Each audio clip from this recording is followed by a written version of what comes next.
한자리에 머물지 않고 늘 어디론가 흘러가고 있어 여기가 아닌 다른 곳, 보다 새롭고 아름다운 세계에 대한 그리움과 동경을 불러일으킨다. 미국의 심장부를 남북으로 길게 가로질러 흐르는 미시시피 강. 이 강을 통하면 미국 땅 어디에든 닿을 수 있다는 미국인들의 꿈의 강이다. 이 강가에서 자라나 시들지 않는 미국의 꿈을 자신의 문학 속에 심어놓은 마크 트웨인. 현대 건축공학의 신비로 불리우는 거대한 알루미늄 무지개가 마크 트웨인과의 만남의 묘한 상징처럼 다가온다. 자신들이 이룩한 기계 문명에 의해 오히려 점점 소외돼가는 현대인의 삶과 그 속에서 이제는 전설처럼 변해가는 톰 소여의 순진하고 낭만적인 모험담을 강한 향수로 돌아보게 한다.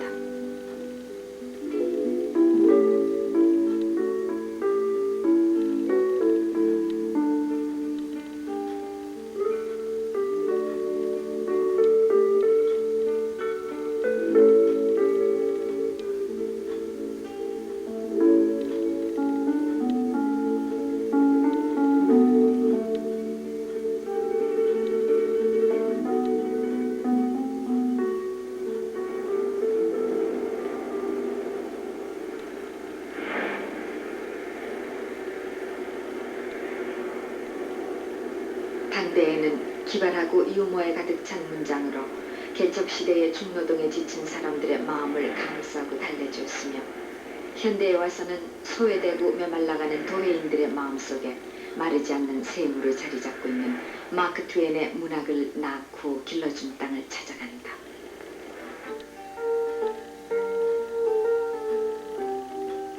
마크 트웨인이 톰 소여의 모험에서 햇빛 속에 졸고 있는 조그맣고 하얀 마을이라고 묘사한 세인트 피터스버그가 바로 이 해니발임을 대반에 알 수 있다. 거리 전체가 마치 마크 트웨인을 기념하는 박물관 같은 느낌이다. 마크 트웨인의 고장 해니발을 찾은 사람이 제일 먼저 둘러볼 만한 곳은 톰 소여의 일당이 벌인 사건들을 한눈에 읽을 수 있는 디오라마 박물관이다.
소설을 쓴다는 것, 문학을 한다는 것은 일상의 모래 속에서 반짝이는 사금을 걸러내는 작업이다. 세뮤얼 랭혼 클리멘스라는 이름의 어린 소녀는 이곳에서 철모르고 뛰어놀았으나 작가 마크 트웨인이 된 그는 그 어린 시절의 체험 속에서 귀중한 보물을 골라냈다.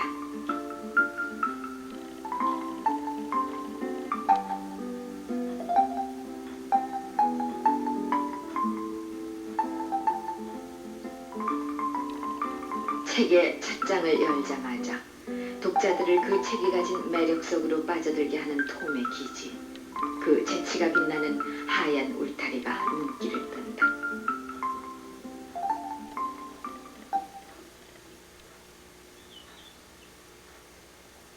나 몇 감을 왔나? 하지만 넌 일해야겠지? 일이라니 무슨 소리야? 지금 하는 거 일 아냐? 이 톰스 얘긴 재미나는걸? 그래? 어디 나 좀 해봐. 안 돼.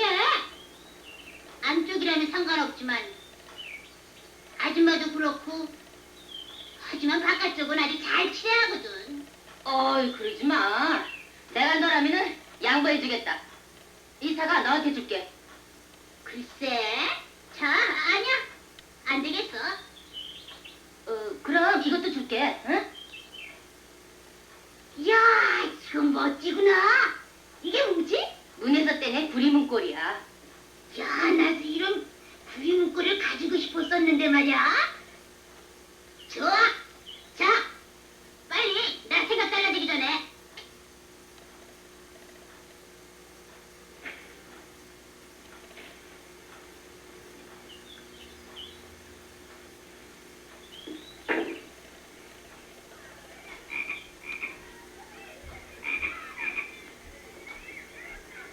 만약 흰 페인트가 그때 동이 나지 않았다면 톰은 마을의 모든 소년들을 파산시키고 말았으리라. 마크 트웨이는 어린 시절 실제로 이 담장에 페인트 칠하는 벌을 받은 적이 있다. Mr. Clemens built this house in 1843. Young Sam Clemens 네, lived 클레멘스 씨가 이 집을 1843년에 지었고 어린 클레멘스가 이곳에서 7살부터 17살까지 살았답니다. 네, 그의 작품 톰 소여의 몸에서 이 집을 묘사했는데 그의 부모의 방을 폴리 아줌마 방, 뒤쪽의 방은 톰이 밤에 창을 통해서 몰래 빠져나가 헛간 지붕을 넘어 땅으로 뛰어내리던 곳으로 그려졌습니다. 1층에는 여러 개의 방이 있는데 그중 부엌은 톰이 진통제를 대신 고양이 피터에게 먹여 놀란 고양이가 창문으로 뛰쳐나가는 장면에 묘사됐고요. 그 밖에 응접실, 부엌, 그리고 실내 가구들은 모두 그 당시에 쓰던 물건들로 꾸며져 있습니다. 그럼 이 집의 가구들은 클레멘스 일가가 쓰던 물건들인가요? 아니면 다시 꾸며진 것들인가요? 직접 클레멘스 일가가 사용했던 것은 아닙니다. 1830년대, 40년대, 50년대 하리발에서 쓰던 물건들이죠.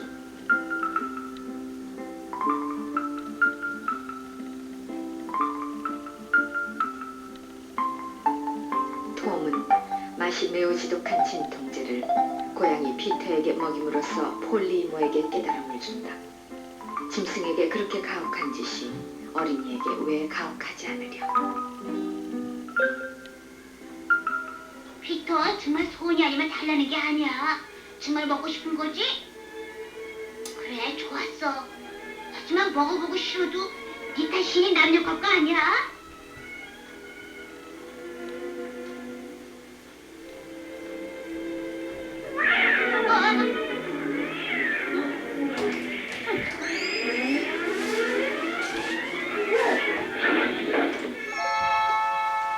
폴리 이모는 날 볼 때마다 안경을 아래로 당기고 그놈으로 보거나 안경을 위로 치켜들고 그 아래로 둘러보곤 하죠. 이모가 어린애와 같은 보잘것없는 것을 보는데 자기의 자랑거리인 안경을 통해서 볼 수는 없기 때문이죠.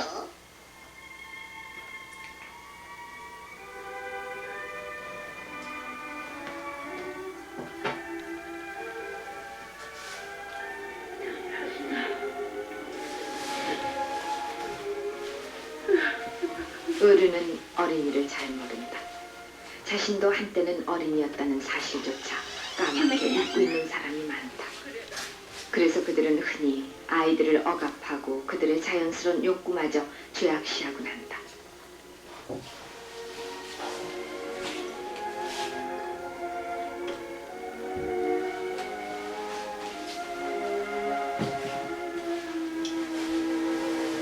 하나님, 한없는 자비의 주님이시여, 제게 죄가 있으면 벌하여 주옵소서. 그러나 이건 너무하옵니다.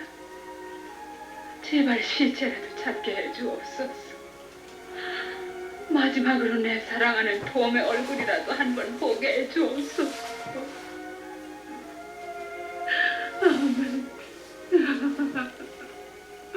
폴리는 처음에는 톰의 왕성한 호기심과 악이 없는 장난기를 탓하고 나무라기만 한다. 그러나 차츰 톰의 용기와 정직함을 받아들이게 되고 톰도 폴리가 나름대로의 방식으로 자기를 사랑하고 있다는 걸 알게 된다.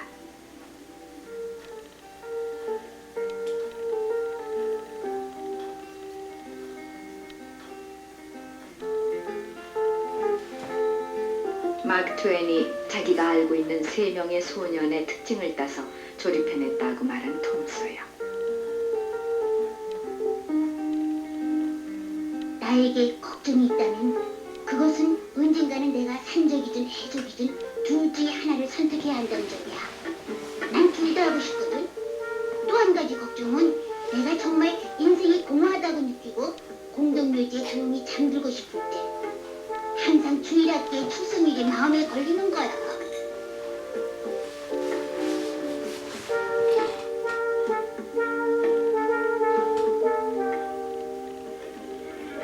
어떤 곳에건 누구의 힘으로도 붙들어 메어놓을 수 없는 영혼과 육체의 소유자 톰 소여. 그와 같은 소년에게 어떤 일을 하지 말라고 한다는 것은 곧 그 일을 하라고 등을 떠미는 것과 마찬가지다.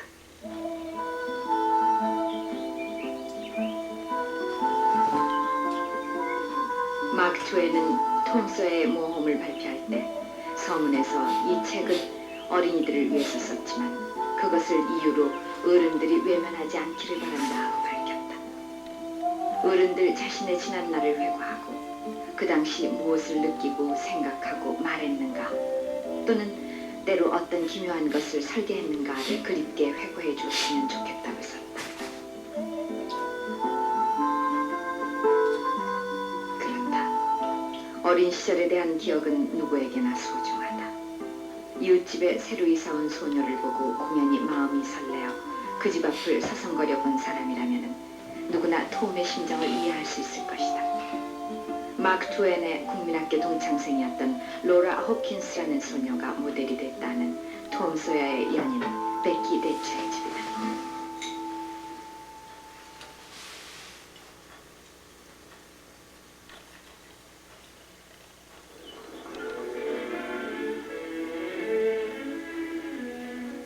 베키를 본 순간 여태까지 마음속에 그리고 있던 에이미 로렌스는 눈물을 끝마치고 가버린 낯선 손님처럼 나의 마음에서 깨끗이 사라져버렸어.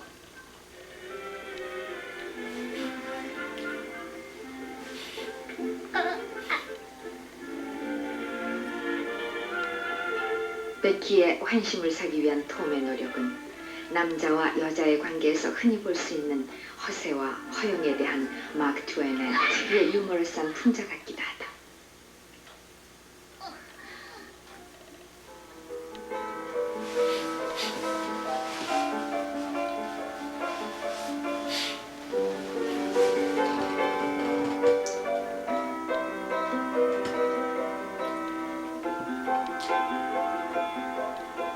치안 판사를 아버지로 둔 마크 트웨인은 12살의 아버지를 잃었다.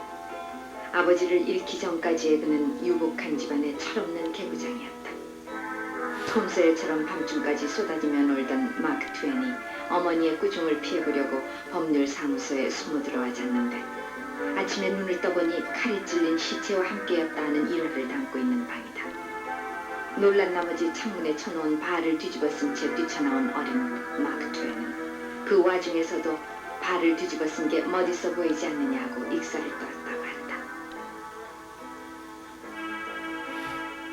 법률가를 아버지로 둔 덕택에 갖가지 사건들을 가까이에서 접해볼 수 있었던 마크 트웨인의 어린 시절. 그 체험은 그의 작품에서 어린 소년이 대사건의 주역으로 등장하는 극적인 구성을 내는 데 한 몫을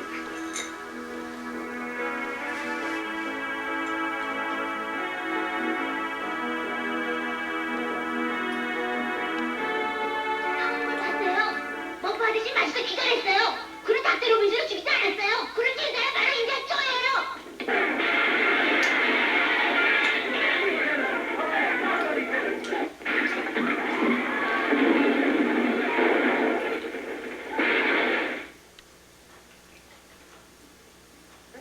I'm happy to be here and I'm glad to meet you. 이곳에 오게 돼서 무척 기쁘고요. 또 시장님 만나니 반갑습니다. 네, 반갑습니다. 하니발 시 전체가 막 트웨인과 그의 톰 소여, 허클베리 핀을 생생히 기억하고 있는 걸 볼 수 있는데요. 시장님과 이곳 시민들은 하니발이 그런 문학적 거장을 낳았다는 데 어떻게 느끼고 계신지요?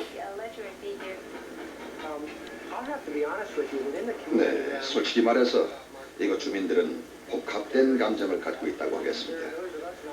그를 찬미하고 마크 트웨인의 문학적 유산을 갖고 있다는 데 대해 자랑스럽게 여기고, 그래서 오랜 세월 수많은 사람들이 이곳을 찾고 있는가 하면, 뉴욕시에 살면서 자유의 여신상을 보지 않은 사람이 많은 것처럼 이곳에 오래 살면서도 마크 트웨인 기념관을 찾지 않은 사람도 많습니다. 그들에게 하니발은 오랜 고향이며 우선 생활이 있는 곳이고, 마크 트웨인은 다만 과거 속의 한 부분인 셈이죠. 물론 그보다는 더 많은 사람들이 마크 트웨인을 좋아하고 기억하고 있다고 봅니다.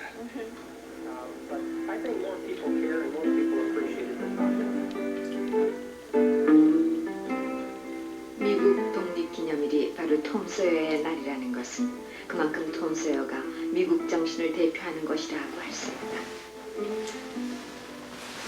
두려움 속에서도 마비되지 않는 양심에 따라 행동했던 톰 소여의 용기. 마크 트웨인은 오늘의 톰 소여들이 자신이 남긴 발자취 속에서 그 용기와 자존심을 가장 소중한 것으로 기억해 주기를 바랄 것이다. 마크 트웨인은 미국 근대 문학의 한 뿌리라고 일컬어질 만큼 단순한 아동 문학가가 아닌 당당한 한 사람의 소설가로 대접받고 있다. 다분히 유럽 문화에 대한 열등감을 안고 있는 미국인들에게 세련되지는 못했을 망정 독창적이고 철저히 미국적인 그들의 작가는 소중한 존재일 수밖에 없다. 거칠지만 자유로운 미국인의 꿈, 그 단순함과 소박함은 이미 미국인들 속에서도 찾아보기 힘들게 됐다.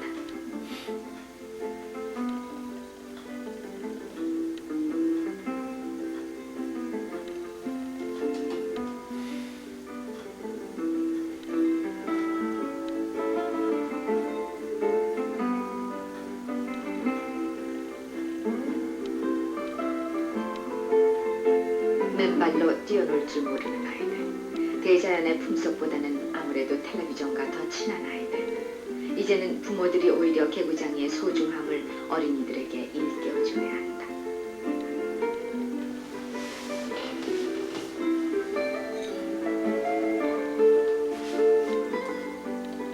자기의 아들, 딸이 꼭 읽어줬으면 하는 한 권의 책이 있다면 그 문학이 갖고 있는 위치와 의미를 찾아볼 필요가 있다. 어린이들이란 늘 한자리에 머물고 싶어 하지 않으며 머물러서도 안 된다. 끝없이 움직이고 꿈꾸는 것은 어린이들의 특권이다.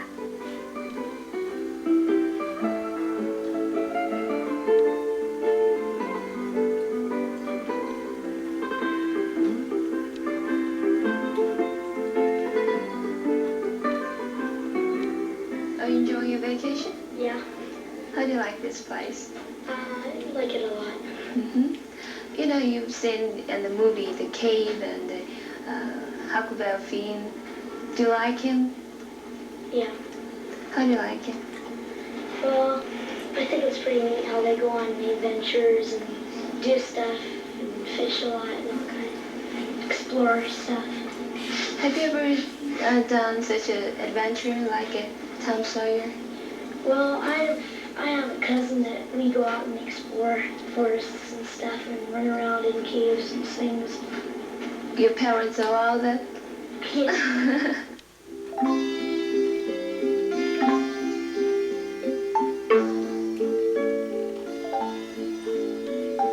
아는 것이 적어서 오히려 편견 없이 사물을 정확히 볼 줄 아는 가능성의 천재는 아무리 척박한 땅에서도 우리에게 살 수 있는 힘을 주는 희망의 이름 어린이.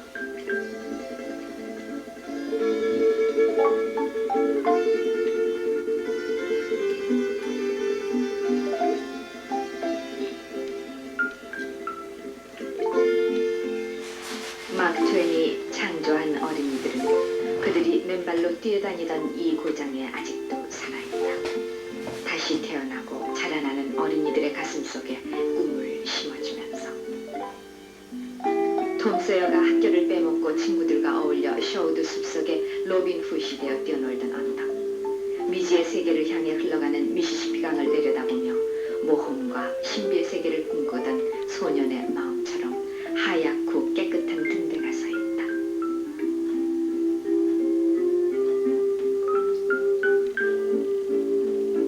이 작은 마을의 신화, 톰 소여와 허클베리 핀이 그 등대 아래 맨발로 서 있다. 성훈이? 죽은 고양이? 죽은 고양이 못에 쓰는데 몰라? 사마귀 때린댔어. 사마귀 때린다고? 어떻게 하는데? 고양이를 갖고 한밤중에 나쁜 사람이 묻힌 공동묘지로 간다 이거야. 엄마가 그 나쁜 사람을 업어가려고 올 때 고양이를 들고 따라가면서 말이야. 악마는 시체, 고양이는 악마, 사마귀는 고양이를 따라가니까 넌 끝장이다 하는 거야. 톰과 가장 친했던 허클베리 핀은 마크 트웨인의 어릴 적 친구 톰 브랭큰쉽을 모델로 한 것이다. 허클베리는 봄이 오면은 제일 먼저 맨발로 걸을 수 있고 가을에는 제일 늦게까지 신을 신지 않아도 좋은 복받은 소년이었다. 학교에도 다니지 않고 주일 학교에 가라는 사람도 없었다. 허크와 톰 소여의 일당이 뛰어놀던 숲속, 일부러 험한 길만을 택해 손발을 찢기면서 종행으로 숲길을 누비던 톰 소여. 그러나 그도 한 소녀 앞에서는 더할 나위 없이 겸손하고 약하기만 하다.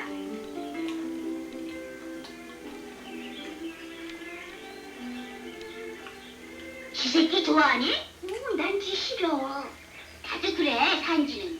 내 말은 죽으지 말이야. 줄에 매달려서 머리 윙. 아니, 난 지 같은 거 싫어. 내가 좋아하는 건 껌이다. 야, 베키, 너 약혼 해봤니? 그게 뭔데? 아니, 결혼 약속 말이야. 아니, 보고 싶니? 글쎄, 잘 모르겠어. 그러면 어떤데? 어떻다니? 글쎄, 뭐 비슷한 게 있어야지. 내가 선출반에 있었던 거 생각나니? 그래. 그런 말을 서로 하고 나면 약혼한 거야. 아주 쉬운 건데 뭐. 지금은 마. 후회하지 뭐. 내일. 왜 그래, 베키? 속삭일 때 살짝 귓속말 나면 괜찮아.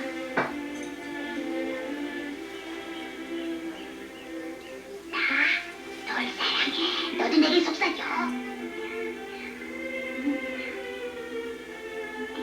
얼굴 돌려. 날 보지 않으면 말할게.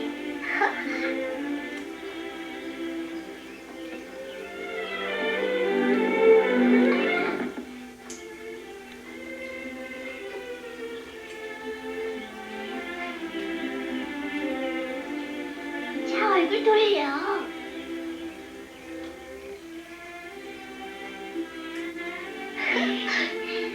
자, 그럼 이제 뽀뽀만 남았어. 뽀뽀?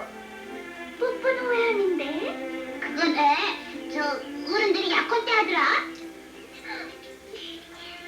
어서 베키. 겁낼 거 없어.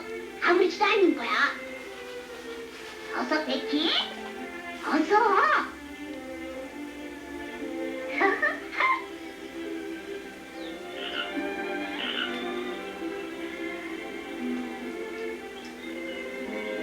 귀엽고 단순해 보이기만 하는 어린이들의 세계.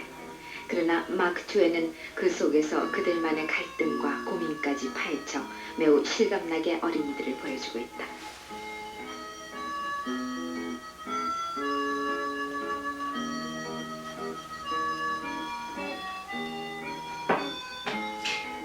어린이의 세계를 그토록 정확하게 꿰뚫어보는 눈을 그는 미시시피 강에서 얻었다. 한때 강을 오르내리며 수로 안내인 노릇까지 한 적이 있는 마크 트웬에게 강은 연인이고 스승이었다. 그에게 강은 침묵으로 말하고 흐름으로 속삭이며 자연과 인간에 대한 이해와 사랑을 가르쳤다.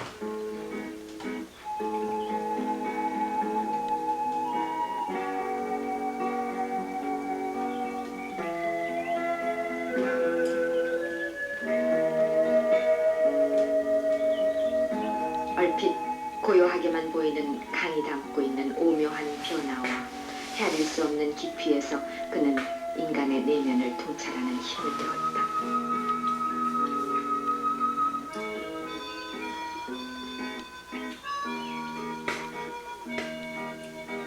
그의 필명인 투에는 바로 강의 안전수심이라 하는 두자 깊이를 알리는 선원의 외침소리에서 얻어낸 것이다. 삶과 죽음의 사슬에서 벗어나 끝없는 침묵에 잠겨있는 그의 혼은 어쩌면 강 그 자체가 되어버리는지도 모른다.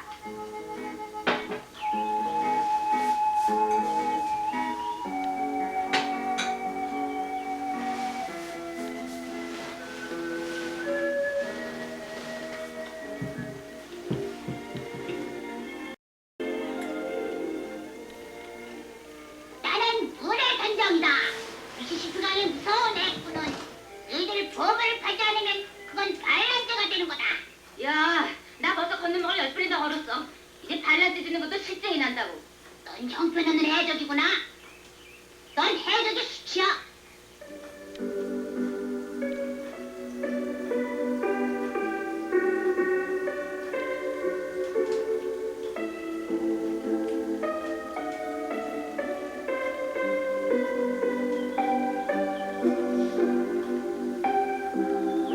마크 트웨이는 톰 소여의 모험에 보다 극적인 효과를 주기 위해 톰을 커다란 위기와 고난 속에 몰아넣는다.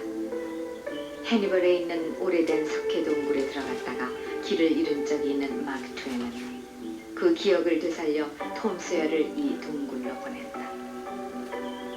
이야기를 더 재미있게 하기 위해 톰은 베키와 단둘이서 동굴 속에 남게 한다. 톰은 이제야말로 자기가 사랑하는 연인 앞에서 남자로서의 용기와 실력을 마음껏 과시할 수 있게 된다.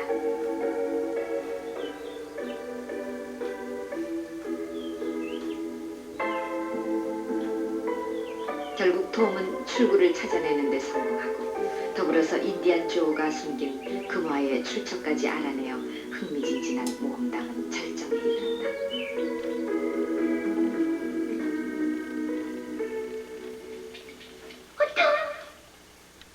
다시 그 왕자야.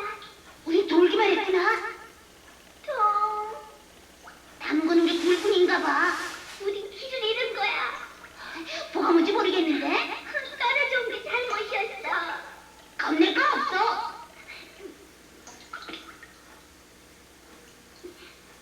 난 겁 안 나.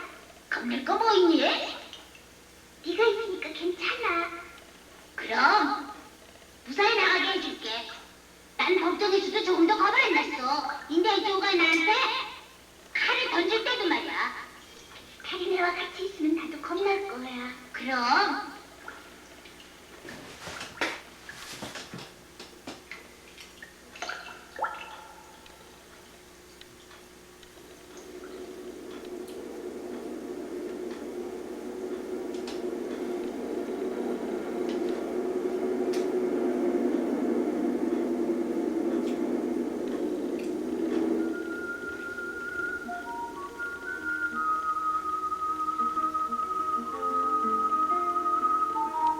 마크 트웨이는 그가 태어난 시대의 필연적 욕구에 따라 글을 쓰게 된 작가다.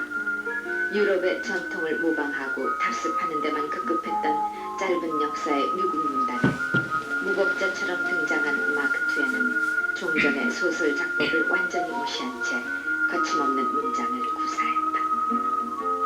상징과 비유를 뒤덮인 까다롭고 골치 아픈 유럽의 문학의 실증을 느끼던 미국의 대중들은 마크 트웨이에게 아낌없는 간치를 보냈다. 겨우 200년이 넘는 역사를 가진 미국인들에게 150년 전에 태어난 작가란 소중한 문화유산일 수밖에 없다. 더구나 미국 근대 문학에 있어 문체의 뿌리를 형성하고 있다고 공인된 기념비적 인물 마크 트웨인에 대한 그들의 애착은 대단하다. 원래 좀 떨어진 곳에 있던 그의 생가를 일부러 이 넓은 부지 안으로 옮겨다가 그 집을 보호하기 위한 건물까지 덧지어놨다. 그러나 마크 트웨인이 가장 자유롭기를 원했던 작가라는 것을 상기하면 집이 옷을 입고 있는 듯한 이 모습이 어쩐지 거북하게만 느껴진다.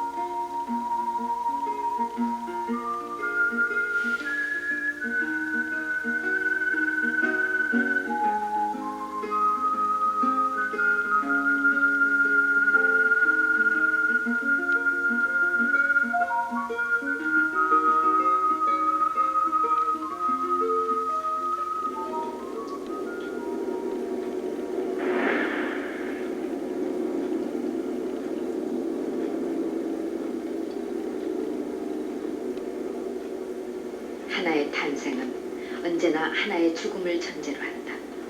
마크 트웨인이 말년을 보내고 이윽고 그의 생을 마쳤던 커네티컷주의 레딩에는 그를 기념하는 도서관이 있다. 사랑하는 가족들의 잇단 죽음으로 쓸쓸한 말년을 보내야 했던 트웨인의 생애를 말해주듯 어쩐지 외로운 모습이다.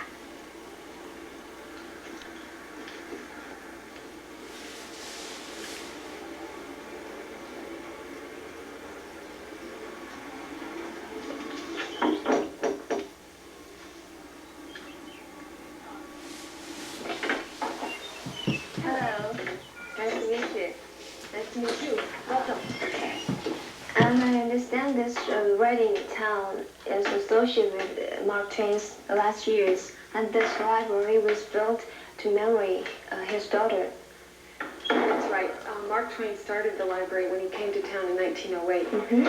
And we were in a small chapel up the road until we raised enough money to come to this library, which is this building, this room that we're in now is the original library, which was founded in 1911.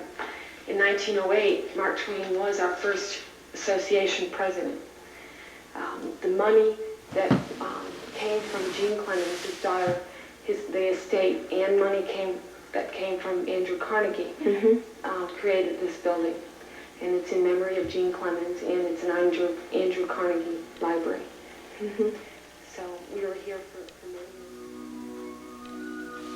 마크 트웨인이 레딩에서 딸 진과 함께 살았던 스톤필드라고 부르던 집은 1923년에 불타 없어졌다.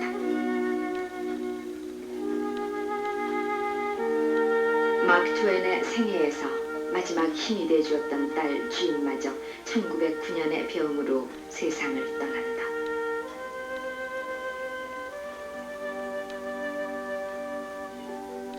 트웨인은 딸을 기념하기 위해 음악회를 열고 기금을 모아 도서관을 지었다. 카네기를 비롯한 많은 친구들이 힘을 모아 트웨인이 죽은 지 1년 만에 문을 열어 이제는 마크 트웨인을 기념하는 도서관으로 일반에게 공개되고 있다.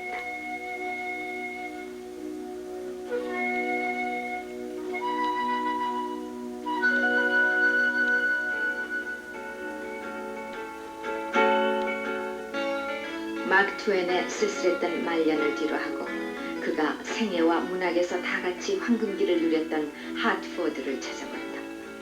하트포드는 아직 뉴욕이 문화의 중심지로 부각되기 전인 마크 트웨인 당시에는 지식인들의 요람으로 불리우던 유서 높은 도시였다.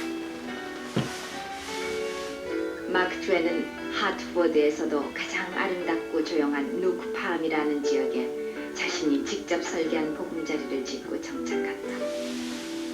집 전체가 미시시피 강에 떠있는 유람선의 모습을 하고 있는 이 건물은 마크 트웨인의 예술가적 상상력이 낳은 특이한 건축 예술이다.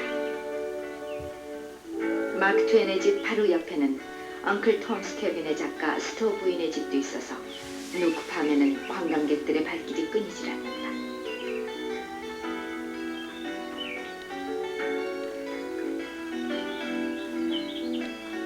그들이 이토록 오래된 작가들의 집을 찾아다니며 얻고 있는 것은 무엇일까?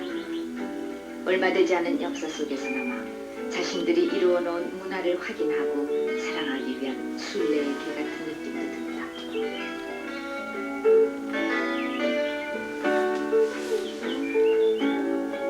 Do you have children? Yes, two sons. Do they also read that such novels? Well, certainly they all read Tom Sawyer and Huckleberry Finn. They read that in school. And they might also read, you know, on their own out of school. And one of my sons, as a matter of fact, is sort of a Mark Twain addict. And he collects Mark Twain, and he's very much interested in Mark Twain, simply as an avocation. You must know about the Mark Twain, your writer. Yes, I was interested in Mark Twain. So you did you come here as a destination? Well, I came here because my daughter wanted us to see it. How do you like it? Mark Twain very much. It could have been a little brighter. I didn't like the darkness of it, but that was that period, I suppose. 피어나는 이 세 어린이는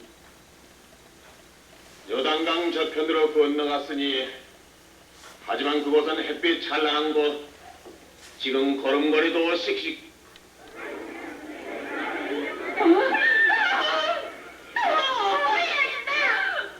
우리 또 귀여워. 내내 귀여워서 많이 그래 그동안 어디 있었니?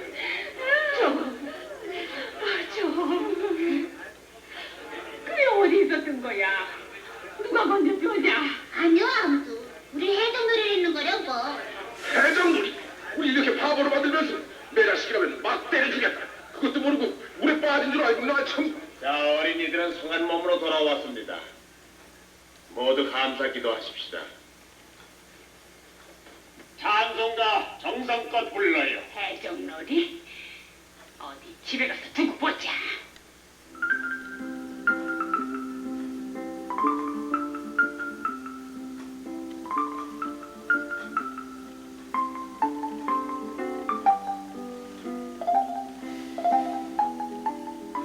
어린이들의 엉뚱한 영웅심이 불러온 사건을 그토록 재미있게 작품 속에 표현했던 마크 트웨인. 그의 집은 바로 그 자신이 조금은 치기 어린 영웅심리의 소유자였음을 엿보게 한다. 그는 결코 다른 집과 같지 않게 자기의 집을 꾸미고 싶어 했다. 마크 트웨인과 그의 가족이 둘러앉아 식사를 하던 식당이다. 이 방에는 아주 특이한 벽난로가 있다. 벽난로 바로 위에 창문을 내고 굴뚝이 창문 주위를 감아 올라가는 특이한 구조로 되어 불타는 벽난로 위로 하얗게 떨어지는 눈송이를 감상할 수 있게 만들었다.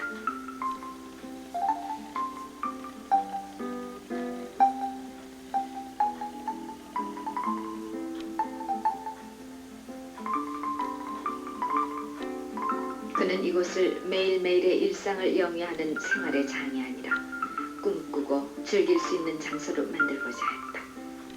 그 안에 앉아있으면 이 세상 구석구석까지 가볼 수 있는 호사스런 유람선처럼 꾸미고자 노력했다.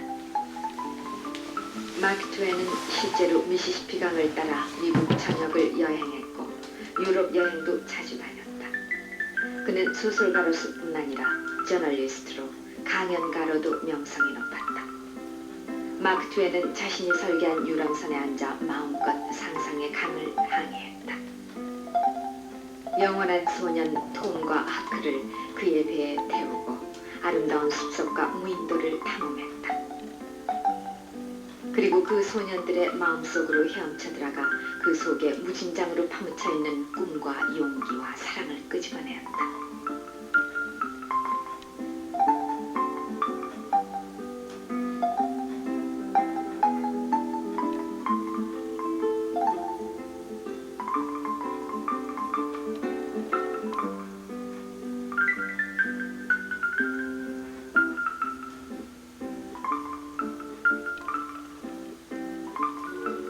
이 집에서 사는 동안 마크 트웨인은 왕성한 작품 활동에 못지않게 활발한 교우 관계를 가졌다.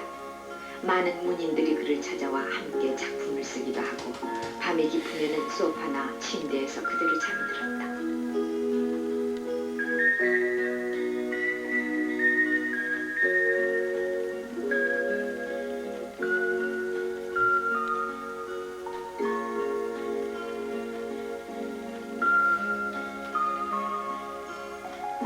마크 트웨인의 집에서는 누구나 자유롭고 꺼리낌이 없었다.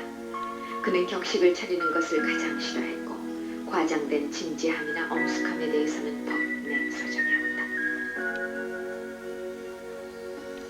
당구 같은 도락성이 짙은 게임을 좋아하고 도박도 즐겼던 그는 작품도 주로 당구실 안에서 썼다. 당구대 옆에 책상을 놓고 당구를 치다가 글을 쓰고 또 글을 쓰다가는 당구를 치곤 했다. 그는 글을 쓴다는 것에 대해 다른 문인들처럼 심각하고 엄숙한 태도를 보이지 않았다. 다소 경박해 보일 정도로 마크 트웨인은 재기에 넘쳤고 유머러스한 사람이었다. 그에게는 문학이 즐기기 위한 것이었고 승부를 건 게임이었다. 작품을 쓸 때마다 흥분과 드릴을 느끼면서 긴장하고 그 긴장을 다소 늦추기 위해서 당구도 치고 그것이 좋은 방법이든 나쁜 방법이든 어쨌든 그것은 마크 트웨인의 방식이었다.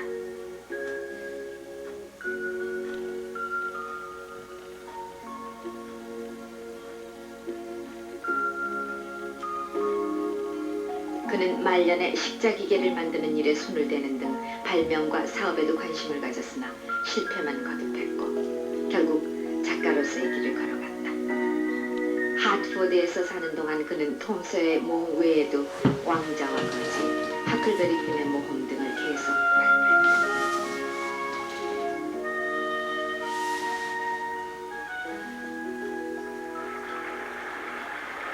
마크 트웨인은 늘 강을 그리워했고 강을 사랑했다.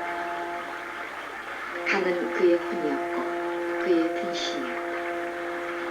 강은 늘 같아 보이지만 언제나 새로운 물을 담고 기울었다.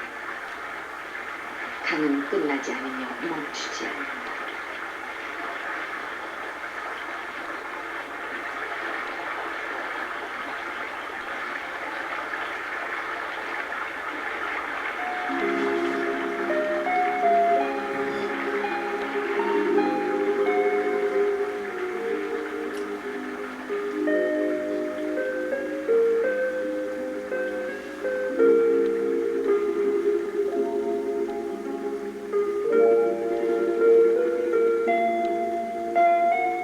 어린이는 자라서 어른이 되고 유권은 이 세계의 무한함 속으로 자취 없이 사라져간다. 그러나 인간은 이 세상에서 인식할 줄 알고 꿈꿀 줄 아는 유일한 존재이다.